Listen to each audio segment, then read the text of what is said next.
With over 4 billion video views per day, YouTube is currently the most accessed online media website in the world.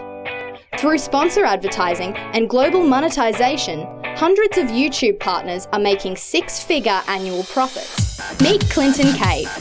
At 18 years of age, Clinton has his own YouTube-generated music label and an impressive online fan base.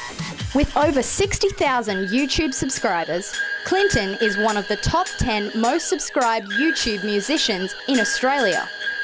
We talked to Clinton about his experience. I actually got started back in YouTube in 1st of December 2010.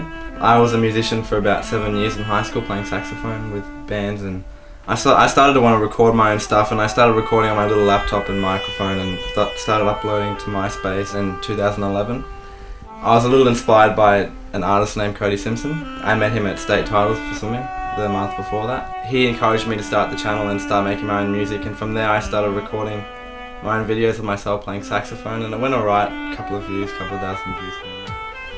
We decided to record my brother a couple of months later, and we just did it for fun, just to see what would happen, and we uploaded the video, and we actually had a surprising 13,000 views overnight, and that's when we thought, hey, we might be onto something here.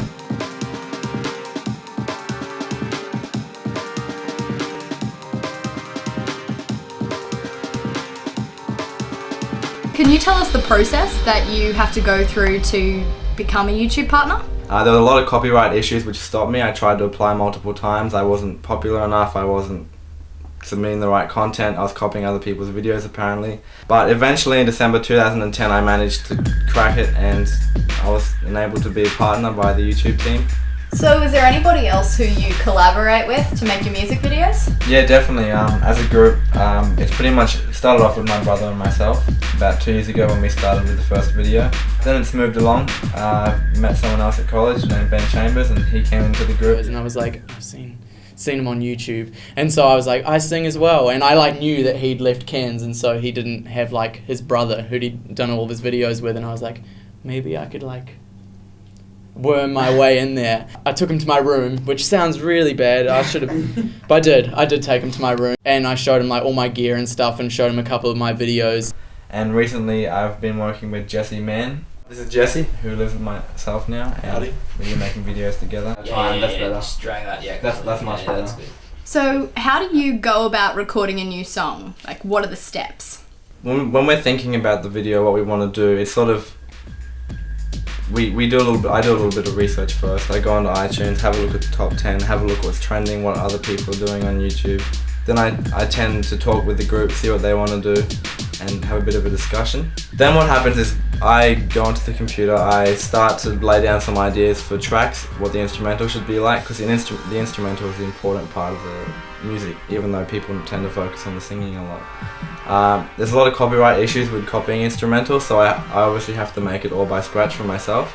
So I normally will compose depending on how I want to portray the piece. I might want to keep it the same tempo, I might want to change the tempo, but then I'll add guitar, I'll add all the MIDI instruments, I'll do all the mastering for the instrumental, make sure it's all done, which normally takes up to about 40 hours to get the instrumental alone. We get the singers in and we start laying down the vocal ideas.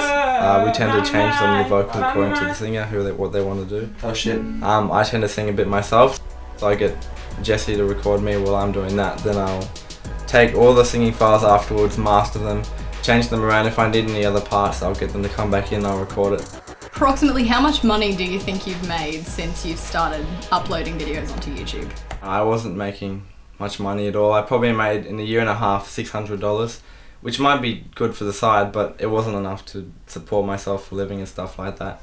So I was lucky enough to get onto iTunes and start putting my own cover songs on there. From there I gained a bit of iTunes money on the side and actually bought new equipment for the production. So the production's been going up over time as I've been selling more music. Clinton and his team really are a success story. And they're not the only ones. The YouTube industry and its partners are sure to survive well into the next decade.